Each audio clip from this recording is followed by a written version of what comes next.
नमस्ते दोस्तों, आज हम भगवान बुद्ध की अनमोल शिक्षा पर चर्चा करेंगे जो हमें जीवन की कठिनाइयों से निपटने का मार्ग दिखाती है। हमारे साथ जुड़े और इस ज्ञानवर्धक यात्रा पर चलें, जहां हम बुद्ध और उनके एक अनुयायी के बीच के गहरे संवाद का अन्वेषण करेंगे। एक दिन एक चिंतित अनुयायी भगवान बुद्ध के पास आए। उसके चेहरे पर चिंता और निराशा के भाव थे।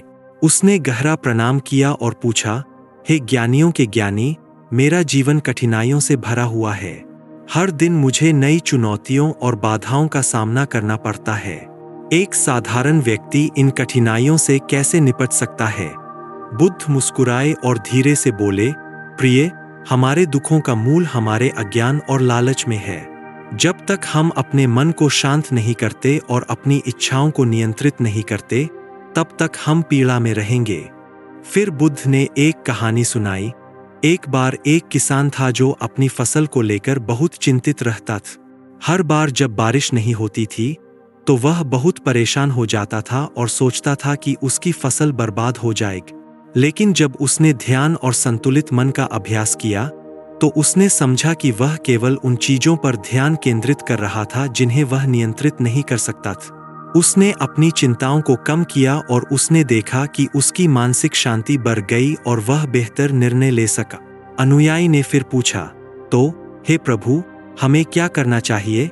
बुद्ध ने उत्तर दिया, सबसे पहले तुम्हें सही दृष्टिकोण अपनाना होगा।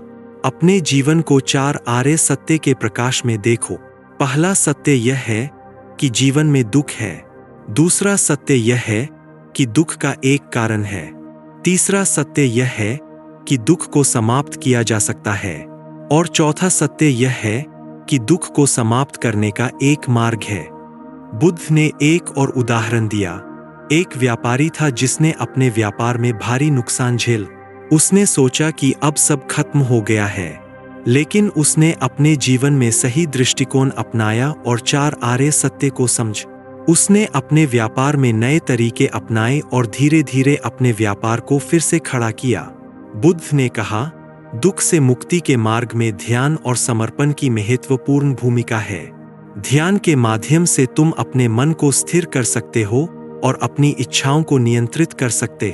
अपने कार्यों में समर्पण और धैर्य का पालन करो और तुम देखोगे कि कठिनाइयां धीरे धीरे कम हो रही है।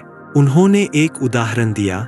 एक युवा छात्र था जो पढ़ाई में बहुत मेहनत करता था, लेकिन उसे अच्छे अंक नहीं मिलते थे। उसने ध्यान करना शुरू किया और अपने मन को स्थिर किए। उसने अपनी पढ़ाई में धैर्य और समर्पण दिखाया और धीरे धीरे उसके अंक सुधरने लगे। ध्यान ने उसे मानसिक शांति दी और उसकी मेहनत को सही दिशा दी। अंत में बुद्ध ने कहा, सहानुभूति और करुणा को अपने जीवन का हिस्सा बना। दूसरों के दुखों को समझो और उनकी मदद करो। जब तुम दूसरों के लिए करुणा दिखाते हो तो तुम्हारे अपने दुख भी कम हो जाते हैं। उन्होंने एक कहानी सुनाई। एक डॉक्टर था जिसने अपने मरीजों की बहुत सेवा की। वह हमेशा उनके दुखों को समझता और उनकी मदद करता। एक दिन उसका अपना परिवार कठिनाइयों में फंस गए, लेकिन उसकी करुणा और सहानुभूति ने उसे दूसरों से मदद दिलाई और उसका परिवार जल्दी ही उन कठिनाइयों से उबर गया। दोस्तों, भगवान बुद्ध की ये शिक्षाएं हमें सिखाती है कि जीवन की कठिनाइयों का सामना कैसे किया जा सकता है। सही दृष्टिकोण, ध्यान, समर्पण, सहानुभूति और करुणा के माध्यम से हम अपने जीवन को बेहतर बना सकते हैं। इस ज्ञानवर्धक यात्रा में हमारे साथ जुड़ने के लिए धन्यवाद। अगले वीडियो में फिर मिलेंगे। अगर आपको यह वीडियो पसंद आया हो तो लाइक करें, शेयर करें और हमारे चैनल को सब्सक्राइब करें। आपके कमेंट्स का हमें इंतजार रहेगा।